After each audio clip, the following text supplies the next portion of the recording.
Guten Tag, my friends. That's right, it is the end of the year, and yes, we've done this for WWE as well before the crazies go crazy. But as we have arrived at the end of a 12-month period, and AEW has given us a bunch of content, this is kind of like the year-end awards for ups and downs. But that's not true, because I always deliberately miss some, because I want you to talk in the comments. But I do have the finger of power, and it's an aging finger of power. Don't know what that means. Let's up those downs for AEW in 2024. And we do start with the golden ups because I am the power of positivity. And man, maybe one of the best things that happened in all of wrestling in 2024 was AEW Revolution and Sting's retirement. But I think this was so good that every single wrestling company on the planet should use this as their template. If you do have a star, a legend, an all-timer who is about to retire, this is how you treat them. And everything from the tag team match with Darby Allin taking on the Young Bucks and then being the tag team titles, and the crazy glass spots, which was totally insane. It just made your brain go, oh yeah, Steve Borden has been giving us great professional wrestling content for the last 30 years or whatever it is. Wouldn't it be nice to give him a mental hug? Yours had happiness, sentiment, and just a lovely walk down memory lane. So honestly, I don't think that anybody could have done this any better. Let's take AEW as a whole. This may be the best home run they've ever hit, and they've hit some pretty good home runs. But it was so damn good that I retired the platinum up for it, so really this should get a platinum up, because Sting has come back. So that's right, we will upgrade it to a platinum up. And here we are, sort of like 8 months removed or whatever it is, and I miss Sting. At the same time, I'm just happy that he is enjoying retirement. And amazingly, the other golden up for AEW this year was Bryan Danielson retiring. This should be sad things, so something is definitely wrong with me. But once again, it was just so well executed, even more so, because when you compare it to Sting's, it was like night and day. Like Bryan got his Sting moment at AEW All In that great match against Swerve when he became the world champion. But when he actually walked away, at least talking about full-time retirement, the BCC or the Death Riders, I mean, they killed him. They put a bag over his head, and Danielson was wheeled on out of there. And in terms of kayfabe television programming, well, we've never seen him again. Now, the exciting thing is that hopefully once his neck injuries have healed up, he will be making sporadic matches here and there, which would be totally awesome. But let's say he's never able to again, which I do not want. Nobody can tell me that Bryan Danielson isn't one of the best of all time, because he absolutely is. So what did we do in the latter part of 2024? We made sure everybody knew it. Really, too, you can throw in all the matches that he did have, because Bryan does not miss. And that fight he had with Will Ospreay, I can't remember if it's in this list or not, but it should be. It is absolutely one of the highlights of the year, and it's not like Sting. I'm happy that he is out there enjoying himself, but damn it, son, I am gonna miss him. And you know what else has been good in 2024 when it comes to AEW, especially when you compare it to other years? The AEW Women's Division. I mean, not only did you have the great story between Mariah May and Toni Storm over the AEW World Championship, but so many other people have gone, ha, you should listen to me, because I'm about to climb my way up the ladder. I mean, Mercedes Moné creates a lot of controversy online, but I think she's such a great wrestler. Her character makes me laugh. Julia Hart sadly suffered some injuries, but when she was in the ring, my word, you could see the improvements. Anna Jay went to Japan and came back even better. Harley Cameron is a star in the making. Anytime Nyla Rose is on TV, it's great. Chris Statlander, Willow Nightingale are so damn good, I may actually visit them and give them their own up. Then you got Thunder Rosa, you got Shida, you got Britt Baker. I'm gonna stop talking here because I'm probably gonna forget somebody, and that will annoy me, but let's just say they've done a damn good job. You also had Jamie Hayter returning in 2024, and my gosh, it sounds like she went through the wars to get back into this thing. So if we can just continue this on in 2025, well, I think it's gonna be a rollicking good time. That's why it does getting up. It's all good to criticize things, but at the same time, we must accept when promoters listen to this and fix it. That's what we done. When we do get to our first down of the day, and I think most people agree with this, and look, I love both people involved. I think they're super duper whooper good. The Adam Cole MJF storyline has just been a little bit confusing. Now, we all understand why. It's because Adam Cole suffered that horrendous injury, and I'll go back to what I was just talking about. He had to go through everything in order to stand in a wrestling ring again. So even if he wants to do a story about being a mushroom, running around making love to an apple, which is the worst thing I've ever said, I don't care, man, because sometimes we need to look at the human side. But when we do throw that out the window, which is also what our brains want to do, don't understand why it was Roderick Strong versus MJF. Then Kyle O'Reilly just seems to think all his friends suck as wrestlers, and Maxwell can beat all of them. Just think we should have got to Adam Cole versus Friedman, do that match, Then when we do move on to 2025, we could have done something else. I mean, it really doesn't matter because wrestling comes and goes and we have so many shows in a year, we can easily get past it. But they are top tier talent and we can certainly do more with them. That's why it does have to get a down. And we shall continue on with the downs as well because listen, we all understand the AEW attendance hasn't been where it needs to be. Now I don't get too upset about that because they're trying their best. But one of these sad offshoots from it is some of the crowds have been pretty quiet. Now, as I always say, if you are a fan going to these arenas, you're allowed to do whatever the flub you want. If you want to make noise, great. If you want to sit on your hands, I mean, not so great, but you're perfectly allowed to do that. But if you are watching at home on your television set, well, it does just ruin the atmosphere a little bit, because one of the reasons we tune into wrestling is because we want everybody to be going crazy. Now, it's not really the same at AEW pay-per-views where they are able to draw a large crowd. But the other problem is if we start rating things on a graph, do you remember how it was when AEW first kicked off? People would go absolutely bonkers over anything. And dare I say it, much like my hairline, I miss it. So it does have to get it down, but I truly believe that AEW is trying to fix that in 2025, because the rumor is they are going to start running smaller arenas. If you're one of these people that goes, ha ha ha, what a bunch of losers, after telling AEW they should also shift with the times, well, what do you want them to do, man? So listen, I'm going to keep my fingers crossed that we do educate ourselves from all of this. And when I'm doing ups and downs at the end of 2025, we are packing the houses. And I want that for all wrestling promotions. But yeah, in terms of 2024, down. I tell you quite a random up that I do want to throw in there because I don't want to focus on either of the events just for now.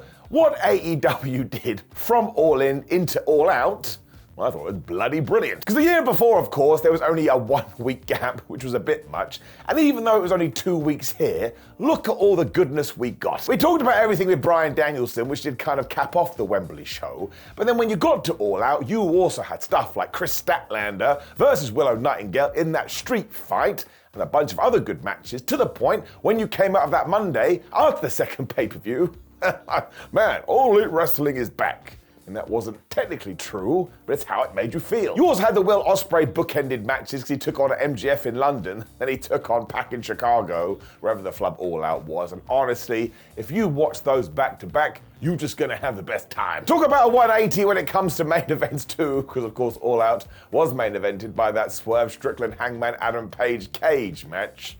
Listen, anytime those two together, it is absolute fireworks. It's really quite hard to be able to do this in such a short time frame.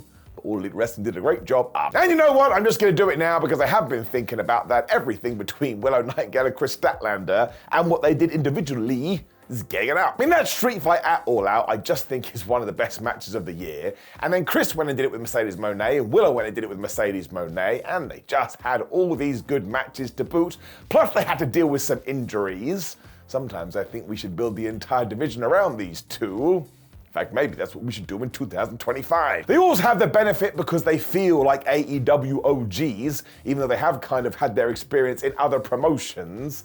That's why I just think they're so damn good. Because maybe you never heard of them before you started watching AEW. Now, every time their music hits, what do the fans do? They do a big old pop. Yeah, I'm going to throw a quick down in there because that Chris Statlander face to heel turn, then heel to face turn was done far too quickly. But in other ways, I'm happy to overlook it because once again, these two rule. So it is one up and it is one teeny tiny down, but I don't even care about that because they are some good professional wrestlers. And I also want to give a shout out to some other AEW OGs such as Orange Cassidy, Daniel Garcia, Darby Allin, and Private Party. I mean, these four absolutely tie into the whole Death Rider storyline that we have been doing, but that main event that Orange Cassidy had at Full Gear I thought was tremendous stuff. Darby Allin is quite being built for 2025, which I respect. Daniel Garcia won the TNT title after re-signing with AEW, and Private Party became the AEW Tag Team Champions. So this is AEW going, oh my gosh, we've got great young talent, we've got great talent that is made here in our building. There's a weird way to say that word. And now we're going to showcase it. I mean, maybe at the start of the year we had moved away from that, but of course, come the summer, we did a big old shift-a-roo. And I think these kind of things should be praised. And listen, while Orange Cassidy was not able to win the world title on that occasion, do I think he should win it before he hangs up those boots? Yes, I do. I've been saying it since 2019. Now, there's still work to do, of course there is. We need to turn these people into proper stars, but we have put the building blocks in place. Let's get it up. And speaking of which, even though we have touched on it, Mariah May versus Toni Storm probably does need its own up. Because this thing kicked off in November 2023 and went all the way to August 2024. And we saw the evolving of the timeless Toni Storm character and Mariah May becoming one of the most evil people in the entire company. I mean, it was just great good guy versus bad guy stuff, and the match they had it all in was absolutely great. And of course, it took the Women's World Championship, and it already meant something anyway, but now it means twice as much. Or something. I mean, people still talk about that time Mariah May won the Owen Hart Cup and then destroyed Toni Storm with a shoe. I mean, that was totally fucked up. It's one of the most brutal things we have done in the women's division since AEW was born, but that's why I'm glad that All Elite Wrestling does exist. Maybe in terms of a mainstream stage, we wouldn't have done it anywhere else. I mean, just being this dedicated to a long-term storytelling and then sticking the landing, I am never gonna get upset about that. It's my favorite part of wrestling. And it's an up. As is every single match that Will Ospreay has had. I know, you can get mad at me, but I did sit down and go through every single one of them, and the man just doesn't miss. And that's not me saying that you have to like his style of wrestling, but you will never be able to come up to me and go, he's a bad wrestler, and have me agree with you. He has taken whatever the modern day style is, and I tell you, he's just made it his own. I mean, we've already talked about the Pac match, which was brilliant. The MJF match was brilliant. The Bryan Danielson match was brilliant. Anytime we fought anybody was brilliant. The Ricochet thing, the Takeshita stuff, the Carl Fletcher one especially. I mean, I could just do this until the cows come home. But if nothing else, he has also adapted to weekly American television brilliantly in 2024. And now he's even got the promo stuff down. So I just think he's going to be a tremendous asset to any single company. And try and imagine AEW this year without him. It would not be as good. And therefore, he is a benefit to that place. When you're a benefit, you get it up. And a random one, a personal one to me, going back to All In 2024. Flub me sideways, did I enjoy that Casino Gauntlet match. It was most definitely the best one that AEW has done to date, and I really hope in 2025 we make it its own special yearly event. But I mean the surprise of Nigel McGuinness, everything Okada did which cracked me up, and even Christian Cage getting the surprise win. Does kind of feel like it's going to tie into something big come 2025. Yours had Ricochet debuting as well, and I'm sure I'm slightly biased because I was there live, but this had energy, this had shocks, and you just had some of the best wrestlers in the world doing a big old fight. When Adam Page came out, he basically had a meltdown. Now, anytime I do mention this, people go, oh, Simon, they didn't come up with the concept. And I don't even know if that's true or not. But in terms of execution, I tell you, All Elite Wrestling has this down on paper. And if you do use this one as a template, man, I'm going to do the dance of joy up. Sadly, though, it was another year where plenty of people did vanish. I mean, where did Wardlow go? Where did Britt Baker go for a while? Where did Ricky Starks go? And on my own personal beef, where the flub is Miro? Apparently, he asked for his release. Now, Ricky Starks recently did an interview with Chris Van Vliet on his Insight podcast, and it does not sound like he's coming back to AEW, which is probably the same for Miro. And as for Wardlow, I don't know. I know he's had a knee injury, but it would have been nice if somebody had mentioned this on TV or something. Otherwise, if they are your favorites, well, you do not understand why they vanished into the Phantom Zone. And I'm not saying that people have to talk about their personal issues or maybe the fact they are hurt. That should remain with them. But I do think you have to mention something. Otherwise, it makes the television really confusing. It's not the first time that AEW has done this either. I do totally appreciate they are a new company. But take somebody like Pac. The rumor always is he has visa issues. But when he is there, and he's not there for 4 weeks, and it makes you scratch your bald head, that's a down. And it's another down for that Young Bucks takeover AEW story. I mean, eventually the Death Riders took this over, but I don't understand why we ran through this as much as we did. That angle with Tony Khan was brilliant when they hit the Meltzer driver on him. But then within a couple of weeks, Christopher Daniels was kind of like this weird Tony Khan surrogate, or you want to call it.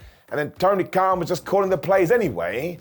So I think the Young Bucks were in control for 3 weeks. Now, maybe something did go down that we didn't learn about, but I bought into that thing hook, line, and sinker. So for it all of a sudden to be not that important, well, look at me, it's happened again. I'm a sad panda. And maybe just ties into the Young Bucks in general, who are taking a hiatus as I do talk to you. But I actually thought this could be something Instead, it's getting it down. And I'll keep this one nice and short as well, because a lot of it does tie into what happened in 2023. But I just love the fact that in 2024, AEW continued to make Swerve Strickland versus Hangman Adam Page a thing. I mean, Swerve had an absolutely banner year anyway, and is one of the most important people in that company. But now it's like Superman and Batman. Anytime they are in a ring together, I start getting excited. I certainly don't do this, because I know something big's gonna go down. And sure, some people didn't like that cage match, but they were still throwing each other onto cinder blocks. And listen, if you're into wrestling promotions, once again on a mainstream stage, doing different things, these two crazy people use syringes. Now that's not to my tastes, but do I believe wrestling should be able to offer anything? Should everybody involved agree to it? Yes, I do. So it's just so damn cool that we could get to 2032 and these two could still be feuding with each other. In fact, that's exactly the lane we should take. I love them. And we'll stick with the quickness because I do believe AEW's tag team division in 2024 has to get it down. Now, as we move into the end of the year, it's got way better. But if you compare it to years previously, I don't even know what happened, man. It just seemed to take a wrong turn, and then we never got back to center point. Now, I totally believe that they will change this, they will start focusing on it again, but if you go back to middle of the year, sometimes the belts weren't being defended, and sometimes we weren't talking about it. Sometimes tag teams weren't even being used. That's totally mad as well, because when you do go through the roster, oh my gosh, some of the best duos do exist in AEW, and these are the things that we must capitalize on. And as we did not do that, well, you know where this is going, I've already told you, gets it down. Thankfully, AEW always has an ace up its sleeve when it gets to the end of the year, because what kicked off in late November, it was the Continental Classic, and once again, it's just one of the best things on TV. I mean, this thing could have been even better than 2023's, because we totally loaded both leagues up. Even when you get the brackets, you can go, that guy's gonna fight that guy, and that guy's gonna fight that guy. Well, I'm doing it again. We talked about it, the Dance of Joy. This one was really smart as well because we had story beats such as, oh, Claudio beat Darby on TV, and now we're doing Claudio Darby round 2 in the Continental Classic. And these are the kind of things we need so it can evolve and get better. And yes, the build could have been way better than it was. It sort of came at you like a fish out of water. But it's like if somebody ran out here right now and gave me a pizza. I'm like, oh, I wasn't expecting a pizza, but I'm gonna eat the pizza. The pizza's gonna be delicious. That's how I feel about the C2. It is meant to be a compliment. So I really do hope AEW continues to make this better every single year. But in terms of 2024, up. I'm gonna throw in one last up as well for Kyle Fletcher because I just think he has been so damn good. We should make some noise. But otherwise, it's time for you to get in the comments and go, Simon, how did you not talk about this? Well, that's because I want you to talk about it instead. You can also like the video, share the video, and subscribe, and click the video on the screen, which is my ups and downs for WWE in 2024. And it's the same MO over there. And as always, my friends, thank you very much for supporting me. I'll see you soon.